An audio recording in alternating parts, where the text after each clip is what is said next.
Okay, then we go back to the non-Muslim sister there. Please, you can pose your question, your second question. Okay, my second question goes like this. My name still remains Sister Endurance Jackson. It is stated in the Bible that in the beginning, God created Adam and Eve. He created one man, one woman. Why is it allowed in Islam that they should marry more than one wife when it is in the beginning God creates only a man and a woman? Sister asked the question. In the beginning God created one man and one woman, Adam and Eve. Then why in Islam a Muslim can have more than one wife? Sister, if you read Quran, Quran is the only religious book on the face of the earth which says marry only one. There is no other religious book on the face of the earth which says marry only one besides the Quran.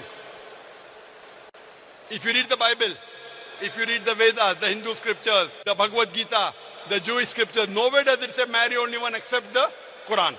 If you read the Hindu scriptures, if you read Ramayana, King Dashrath was father of Sri Ram, he had more than one wife. If you read Mahabharata, Sri Krishna, he had 16,108 wives. If you read the Bible, Solomon had 700 wives. How many? 700 wives according to the Bible. Abraham had 3 wives according to the Bible. It is later on the church. Church has put a restriction that Christians should marry only one. It is the Jewish rabbi, Gemshin Ben Yehuda, passed a law that Jews should marry only one. According to the Bible, you can marry as many as you want. There is no upper limit. 10, 100, 500, 700, no problem. In Islam, there is a restriction. Allah says in the Quran in Surah Nisa chapter 4 verse number 3, marry women of your choice in 2s, 3s or 4s. But if you can't do justice, marry only one. Marry women of your choice in 2s, 3s or 4s. But if you can't do justice, marry only one.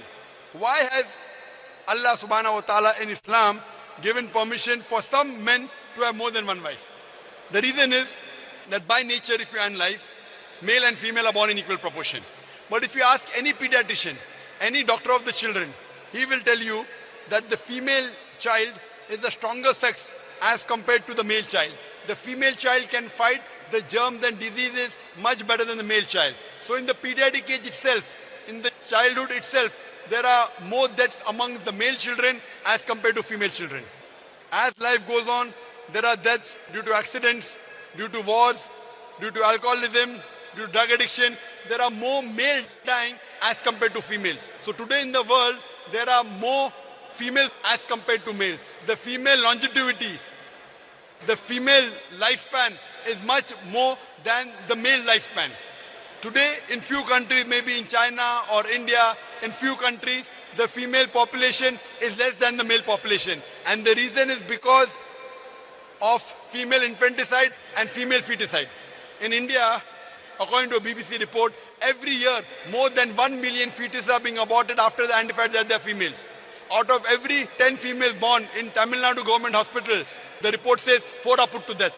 If this evil practice of killing girls, female infants and female fetuses is stopped, even in India and China, the population of females become more than the male population. Today, in New York alone, there are 1 million females more than males. In USA alone, there are 5 million females more than males. In Germany alone, there are 1.5 million females more than males. In UK alone, there are 1 million females more than males. In Russia alone, there are 10.3 million females more than males.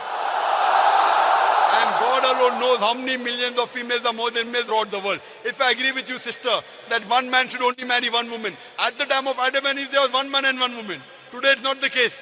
Today, there are more females than males.